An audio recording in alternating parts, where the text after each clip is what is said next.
నమస్తే అన్న. నమస్కారం సార్. పేరన్న? మహేష్ గారు ఇప్పుడు 10 సంవత్సరాల కేసీఆర్ పరిపాలన చూశారు.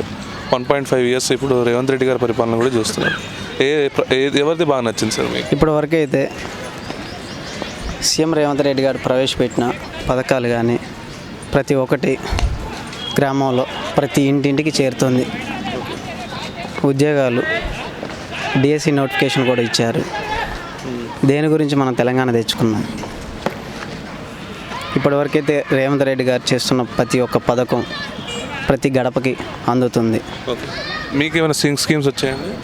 తప్పకుండా వచ్చాయండి. ఏ స్కీమ్స్ వచ్చాయండి? ఫ్రీ కరెంటు బిల్లు, ఉచిత గ్యాసు, అదే గ్యాస్లో ఉంది కదా 500, అదొకటి వస్తూనే ఉంది. కుటుంబం అండి? వ్యవసాయదార కుటుంబం. 2 లక్షలు మాఫీ అయింది? అయిందండి. 2 లక్షలు మాఫీ అయింది. ఇది మొన్న 500 బోనస్ కూడా ఇచ్చారంటారు, నిజమేనా సార్? ఎస్ సార్, ఇచ్చారా? ఇచ్చారు. ఓకే.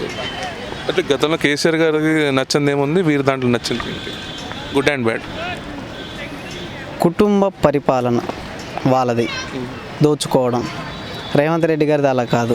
బట్టి విక్రమార్క గారు మధిర నియోజకవర్గం నుంచి డిప్యూటీ సీఎంగా తను చాలా కష్టపడి ఈరోజు డిప్యూటీ సీఎం తను నమ్ముకున్న నాయకులను కూడా కాపాడుకుంటూ ప్రతి గడపకి పథకం అందే విధంగా వాళ్ళు పని చేసుకుంటూ వెళ్తున్నారు. కానీ ఈ సమాజం, ఈ తెలంగాణ బీఆర్ఎస్ పార్టీ వాళ్ళు బురద చల్లే కార్యక్రమాలు ఎన్ని చేసినా సరే వాళ్ళ పని వాళ్ళు చేసుకుంటూ వెళ్తున్నారు.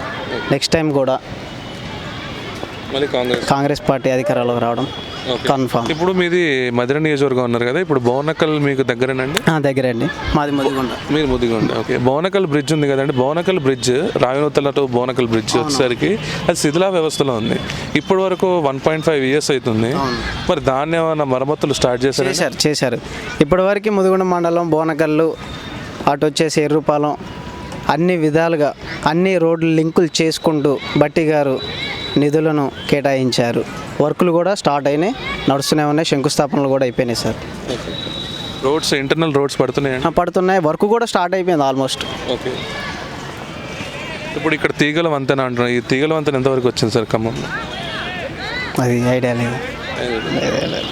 ఇప్పుడు వ్యవసాయదారి కుటుంబంలో మీరు ఉంటున్నారు. కొంతమంది ఏమంటున్నారు అంటే రైతు భరోసా రాలేదు, ఈ 2 లక్షల మాఫీ కూడా ఇంకా రాలేదు అంటున్నారు.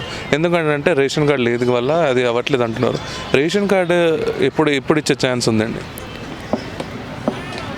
మేబీ ఎలక్షన్స్ అయిపోయాక ఇవ్వచ్చు. ఎలక్షన్స్ అయిపోయాయి కదా, నెక్స్ట్ ఎలక్షన్స్ ఉన్నాయి కదా, సర్పంచ్ ఎలక్షన్స్, వీటి వల్ల కొంచెం కార్యక్రమాలు ఉన్నాయి కదా, అవి అయిపోయాక తప్పకుండా ఇస్తారు. ఎలక్షన్స్ అయ్యాక ఇస్తారు, తప్పకుండా ఇస్తారండి. అంటే 3.5 సంవత్సరాలు ఇక 6 గ్యారెంటీలు ఇచ్చేస్తారంటే. ఇప్పుడు బడ్జెట్ లేదు, బడ్జెట్ తెచ్చిందాన్ని ప్రతి ఒక్కటి అన్ని కార్యక్రమాలకి ఇప్పటివరకు అయితే డిఎస్సి నోటిఫికేషన్లు అని, ఇంటింటికి కరెంటు బిల్ అని ఇవన్నీ కట్టుకుంటూ వస్తూనే ఉన్నారు కదా. వాళ్ళు కూడా లోడ్ బడ్జెట్లో ఉన్నారు. ఇక్కడి నుంచి తీసుకురావాలా. సో కొంచెం వెసులుబాటు కావాలి కదా, కొంచెం టైం ఇవ్వాలా. అది సార్. ఓకే అండి, థ్యాంక్ యూ.